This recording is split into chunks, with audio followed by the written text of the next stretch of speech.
ज़रा सोचिए दोस्तों कि आप एक ऐसे कमरे में फंस जाओ जहाँ से आप तो कि आपकी डेड बॉडी भी बाहर ना निकल पाई, तो आपका क्या होगा और आप कैसे उस कमरे से बाहर निकलेंगे। तो एक ऐसी ही कहानी के साथ मैं हाजिर हूँ आपके सामने। तो चलिए बिना किसी देरी के मूवी की शुरुआत करते हैं।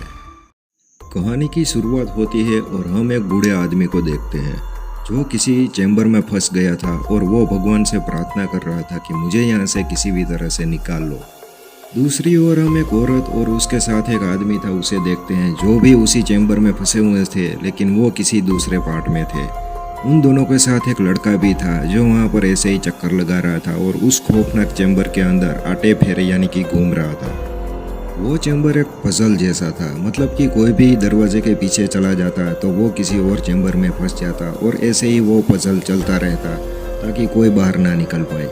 वैसे ही ये लड़की किसी और मतलब कि दरवाजे के उस पार जाती है जहाँ पर उसे सांसा नाम की लड़की मिलती है जो काफ़ी घबराई हुई थी और वो भी इस पजल में फंस चुकी थी। थोड़ी ही देर में डेविड नाम का एक शख्स नीचे के दरवाजे से ऊपर आता है। डेविड ने दरअसल 100 कमरे छान मार लिए थे, लेकिन अभी तक उसे उस चपड़गंजू को अभी तक बाहर जाने का रास्ता नहीं मिला था।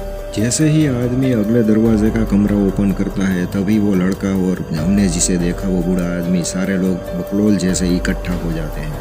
धीरे धीरे कई लोग उस कमरे में इकट्ठा हो जाते हैं जो कि वो पजल में फंसे हुए थे। वो सभी उस पजल से बाहर निकलना चाहते थे, लेकिन किसी को भी अभी तक बाहर जाने का रास्ता नहीं मिला था। वो पजल इतना खतरनाक था कि कदम कदम पर वहाँ पर खतरा मौजूद था, जिसकी वजह से सारे लोग बहुत बुरी तरह से डरे हुए थे।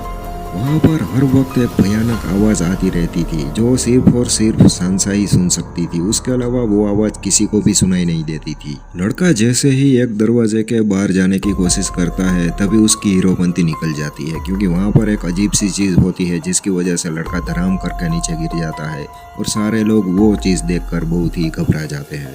थोड़ी ही देर में एक अजीब सी वेव उस दीवार से आर पार करती हुई इस साइड आ रही थी और अपने रास्ते में जो भी आता था उसे वो जला के खाक कर देती थी, मतलब कि पिघला देती थी। और इन सभी चक्कर में ये बूढ़ा भी उस वेव की झपट में आ गया था और बाकी के लोग दूसरे दरवाजे से मतलब कि बाहर निकल चुके थे और अगले कमरे में पहुंच चुके थे।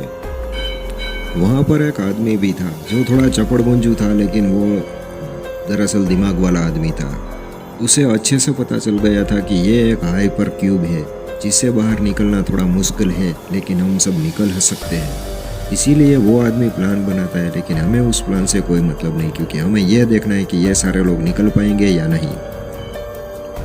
लड़के के मुताबिक कोई लोग थे जो ये सभी चीज़ें रिकॉर्ड कर रहे थे और लड़के के मुताबिक वो सारे चपड़गंजू लोग ये देखना चाहते थे और इन सभी का आनंद ले रहे थे कि ये सारे लोग निर्दोष लोग यहाँ से जिंदा निकल पाएंगे या नहीं। लड़के के अंदर बहुत सी चुलबुली थी, इसीलिए वो अगले कमरे में जाता है जहाँ पर वो एक लेडी को देखता है जो बेहोश पड़ी हुई थी।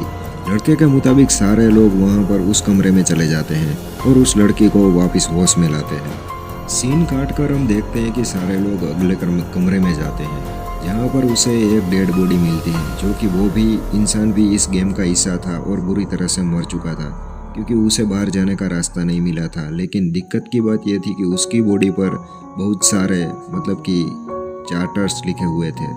हर एक कमरे में एक कोड था जो लड़की अपने हाथों पर लिख रही थी। उन कमरों में इन्वोल्यूशन शीशे थे जो सारे लोगों की हैकड़ी निकाल देते हैं और सारे लोगों को अपनी मौत दिखाते हैं। वो मोटा आदमी यानी कि झंडूबाम जैसा आदमी सॉफ्टवेयर इंजीनियर था, इसीलिए उसे अच्छे से पता था कि हम इन कमरों के कोड्स को अगर डिकोड्स कर ले तो हम यहाँ से निकल सकते हैं। चुलबुला लड़का वो इल्यू विजन वाला डोर ओपन करना चाहता था, लेकिन पास के वाला आदमी उसे कहता कि अरे बाप रे ये मत खोलना, क्योंकि हमारी मौत सामने आ गई तो हमारा क्या होगा। सारे लोग बहुत खौफ में थे क्योंकि सारे लोग बाहर तो निकलना चाहते थे, लेकिन कमरे के अंदर मौत थी, इसीलिए सारे लोगों की पैंट गीली होकर रख चुकी थी और सारे लोगों को अपनी मौत भी नहीं चाहिए थी और सारे लोग वहाँ से बाहर भी निकलना चाहते थे।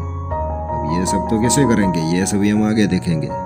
साले चपड़गंजू लोग उस नीचे वाले डोर को क्लोज करते हैं और साइड के दरवाजे से किसी और कमरे में पहुंच जाते हैं। थोड़ी ही देर में उस कमरे में एक अजीब सी चीज आती है जो धीरे धीरे करके एक क्यूब में बदल जाती है, लेकिन लड़की को पता था कि यह कोई सॉल्यूशन नहीं है, लेकिन यह कोई डेंजरस आइटम है। जैसे ही एक बकलोल वो उसे छूने की कोशिश करता है तभी वो चीज अपना आकार बदल लेती है और सारे लोगों पर हमला करने लगती है। इस मोड़ पर सारे लोगों की फटफट आ चुकी थी, इसीलिए सारे लोग बाजू के कमरे से किसी और कमरे में यानी कि बाजू के दरवाजे से किसी और कमरे में पहुंच जाते हैं।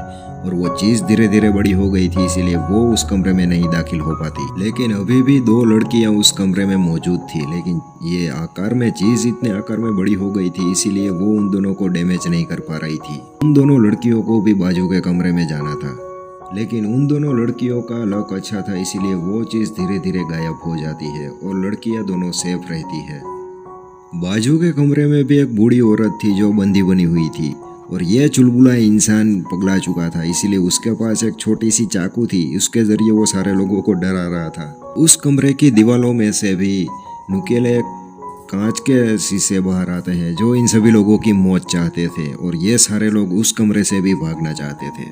ये सारी चीजें होने के बाद ये सारे लोग इतने डर चुके थे कि वो बाजू वाले कमरे से भी बाजू वाले कमरे में चले जाते हैं, और एक आदमी बीच वाले कमरे में फंस जाता है जिसके पास छोटी सी चाकू थी।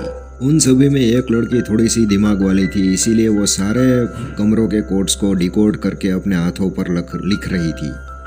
सारे कमरों के अंदर इल्यूजन था, इसीलिए सारे लोग वापस एक दूसरे से बिछड़ जाते हैं और अलग अलग कमरों में पहुंच जाते हैं। लड़की और सांसा किसी और कमरे में पहुंच जाते हैं जहां पर वो बहुत सारी डेड बॉडियां देखते हैं लोगों की थी जो उस पजल से बाहर नहीं निकल पाए थे। हमारा हीरोपंती वाला लड़का अपनी साथी लड़की के साथ रोमांस करने के चक्कर में था, लेकिन लड़की इतनी घबराई हुई थी कि वो उसके साथ रोमांस बिल्कुल भी नहीं करना चाहती थी। बाजू वाले कमरे में वो बेढंग की शख्स जो बौखलाया हुआ था, लेकिन उसे जरा भी नहीं पता था और वो कुछ सोच समझ नहीं पा रहा था कि वो क्या करे और क्या ना करे। जैसे ही वो शख्स बाजू वाले कमरे में जाता है जहाँ पर उसे वापस एक लेडी मिलती है, वो उस लेडी के साथ रोमांस चालू करे उससे पहले ही उस शख्स के दिमाग में किसी खुराफाती आइडिया आता है, वो अपनी छोटी सी चाकू से उस लेडी के मौत के घाट उतार देता है। समझदार लड़की सारे कमरे चेक कर रही थी और कमरों पे आगे ही बढ़ रही थी, लेकिन सारे कमरों में एक नई नई चीज उसके सामने आती रहती थी जिसे देखकर वो काफी घबरा चुकी थी। लेकिन एक कमरे में लड़की देखती है कि एक बूढ़े आदमी की लाश है, और उस कमरों में सारी दीवारों पर एक कुछ कोड्स लिखे हुए थे जिसे लड़की समझ नहीं पा रही थी। लड़की जैसे ही देखती है तो वापस उस डोर के पीछे इल्यूजन शुरू होता है, और उन सभी में और उस शीशे पर इस सारे पजल की खौफनाक चीजें लड़की को दिखाई देती है। लेकिन अचानक से वो छोटे चाकू वाला शख्स इस लड़की के सामने आ जाता है और लड़की उसे बुरी तरह से भगा देती है। लेकिन अगले ही पल लड़की देखती है कि वो शख्स अंदर घुस चुका है और सांसा को उसने बंदी बना लिया है, क्योंकि वो शख्स अभी मर्डरर बन चुका था और जो भी उस शख्स के सामने आता वो उसे मार देता था। इसीलिए लड़की उससे भागना चाहती थी। उस कमरे के अंदर यानी कि उस पजल के अंदर इतने इल्यूजन शुरू हो जाते हैं कि लड़की समझ नहीं पा रही थी कि क्या सच है और क्या झूठ, क्योंकि हर एक इल्यूजन पर लड़की को अपनी मौत दिखाई दे रही थी, जिसे देखकर लड़की काफी डर चुकी थी। वो समझदार लड़की जैसे ही नीचे का दरवाजा ओपन करती है तो उसे गहरी खाई दिखाई देती है, इसलिए लड़की सोचती है कि इस बुरे पजल में मरने से अच्छा है कि मैं उस खाई में कूद के मर जाऊं। इसीलिए लड़की बिना कुछ सोचे समझे उस खाई में छलांग लगा देती है, और तभी इल्यूजन में कुछ और ही मतलब कि पजल में कुछ चीजें होने लगती है। लेकिन लड़की का यह फैसला उसे काम आता है, क्योंकि वही इस पजल का एग्जिट पॉइंट था, और जैसे ही लड़की उसमें कूदती है तो सीधे आर्मी वालों को मिलते हैं जो उस पजल के नीचे खड़े हुए थे, और वो सारे आर्मी वाले लोग इस लड़की को बचा लेते हैं।